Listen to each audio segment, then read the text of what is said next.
Interestingly enough, creating content on social media and doing my podcast has become such a massive habit.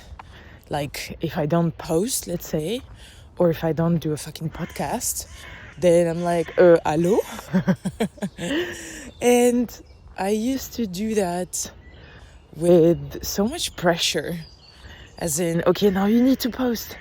And now I'm just like, okay, what is it that I want to share today? What is it that I want to talk about? And it might sound like as, I don't know, performing, or I am just, if I think of it from a past perspective, let's say, I used to just post because I was like, oh, but people are waiting for me to post. And hello, ego. I didn't know I had such a big fat ego. But recently, since I started doing all of that, I just realized that it is my practice. And outside of just the practice for the sake of practicing and repeating, because it's the same as when you go to the gym or when you go to your favorite dance class, it's just also, there's this intention, the intentionality behind what it is that you're doing and why you're doing it. And I think that this is what's keeping me from not going insane. Or at least this is what has kept me from just sadness and all these things the last few months, and really finding a direction, having a certain goal. Wow, that was gross. Oh mon Dieu, I think he's choking. Non, ça va, il va bien. I think he's just trying to communicate with the birds or the ducks. Je sais pas trop.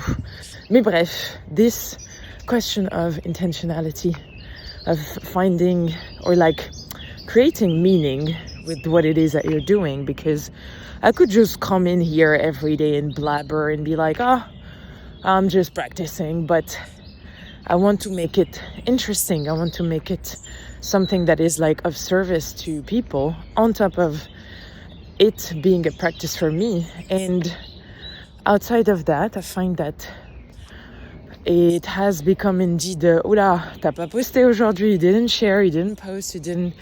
It's more like, oh, you didn't create, Because the last few months, this habit really just, also outside of a habit, really challenged my creativity and challenged me into thinking of saying the same thing into different ways, finding different angles to say the same thing. And I think that the more I did it anyways, the better I got at also finding my angle, especially when you go on social media. I'm not someone who's gonna share their personal life and cry over the loss of the father or the house or whatever. It's more, okay, what am I learning? What is the tension that is here, that can also help someone else deal with it or transform their reality or their narrative.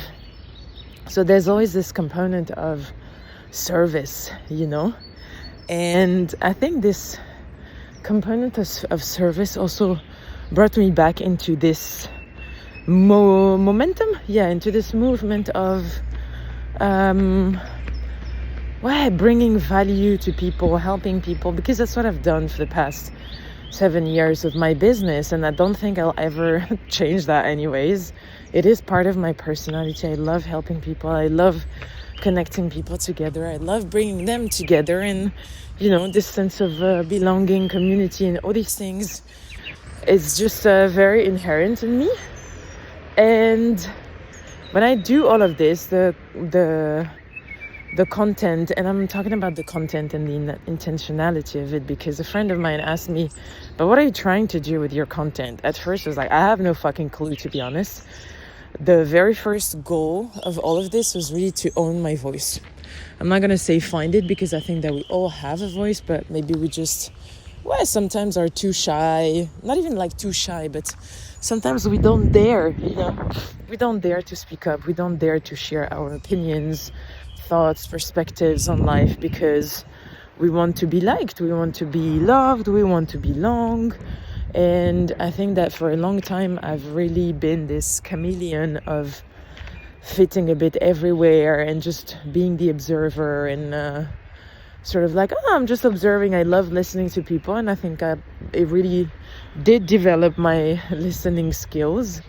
And I don't really like talking for the sake of talking. I like to observe, to see who is out there and where do I feel. I don't want to say safe, because when it's too safe, then you don't take risks, and then you just stay in that bubble of, oh, I need it to be safe. No, it also needs to be a bit more, I'm not going to say dangerous, but there needs to be some sort of, allez, en fait, vas-y, let's go, you know.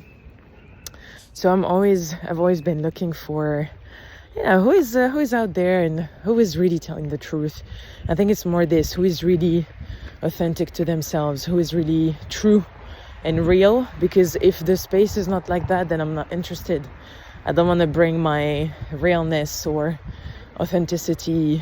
I don't like this word because everybody's using it, but it's more that realness, you know.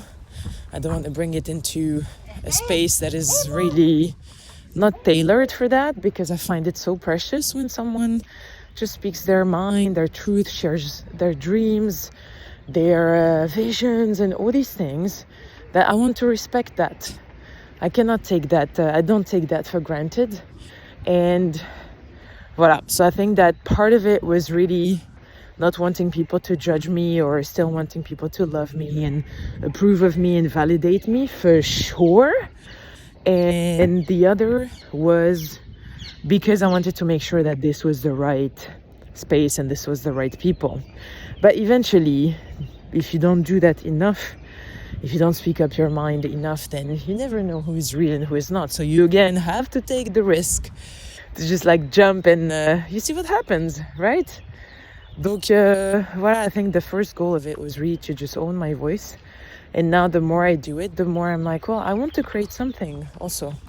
Because I realize that the main problem, or like the main challenge that I see around me, is really that people sometimes don't dare to do anything. And it's very nice to hear that I am courageous and brave and audacious and everything, but I want to actually help people be more of that, and just fucking live the life that they actually want to live, you know. And maybe now it's even more potent. I love this word. Maybe now it's potent in a sense of it's more affirmed, because again, when you lose a parent, like nothing can stay the same for me. And it has really challenged me the past year. And I've been really just struggling a bit between this, not this old version of me and this new version of me, but a bit. I don't like this whole thing of, but you know, I've changed identity, but it is true. A part of me has left, and this is the first thing that I felt. Why do people keep spitting next to me? This is really the first thing that I felt, and the first words that I could put when my dad left us. It's really, half of me is gone. And because first of all, he created me, he helped to create me, and also because I realize more and more, and maybe that's why I'm sad, but I realize more and more that I am way more like him than I thought I was.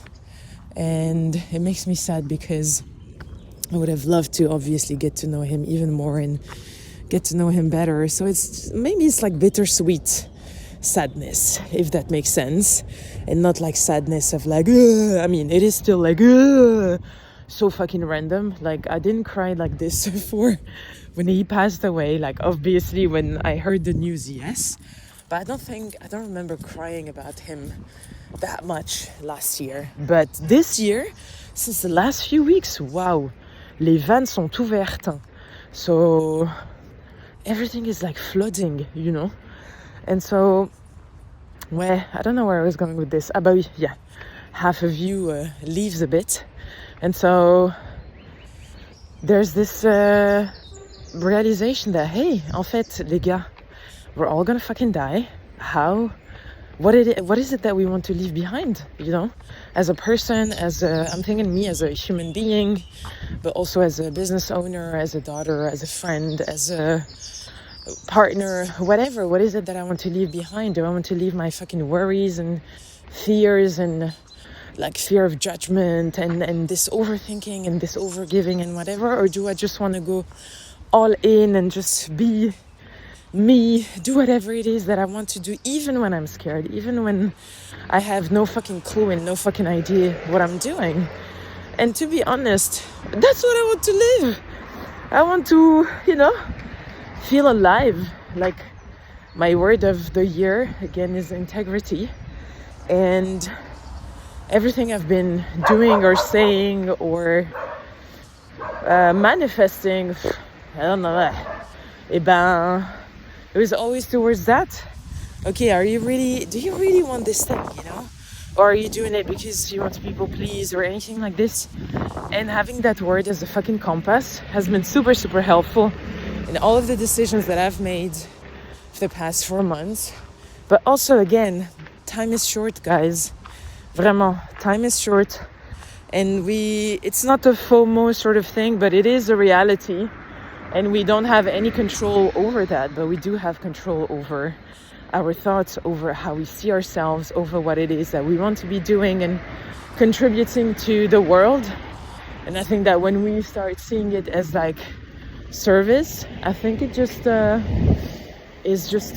makes it easier to come back to the content on social media. Maybe it is more like service media, and that's why I think that I'm so I'm so onto it, and I'm so diligent and consistent, even with my podcast. It's just, if that brings any perspective, to share your story and not go into the details again, but understand what is it, like what's the sort of tension that has been created from a particular event, then I would share it. But I wouldn't go into the details of, deep personal details. No. I'm not about that. I know there's this whole trend of yapping, but c'est pas trop mon truc, quoi. I think I'm just going literally in the smallest street of Paris. Vraiment, genre, you can only fit one person. So, yeah. And thanks God that there's an exit behind. But anyways, I guess that's my point of today. It's just really intentionality, meaning, finding or making sure that there is integrity and that there is a purpose. And what I mean by purpose is more the why, because when the motivation is gonna come and go, but the purpose, like the why is your North Star. And remembering that is really the thing that is keeping me going at the moment, especially when I don't have money coming in, because at some point the savings are not saving anymore, and you're just also, okay, this is why I'm doing it. I know all of this. I know I'm putting all of my efforts, time, energy, doing it my way, respecting my boundary, respecting my values, respecting who I am as a person and what I stand for. And for me, this is key. And for me, this is the success of any life, regardless of how you choose to shape it, regardless of the status and whatever. I think this is a big recipe for big fat success.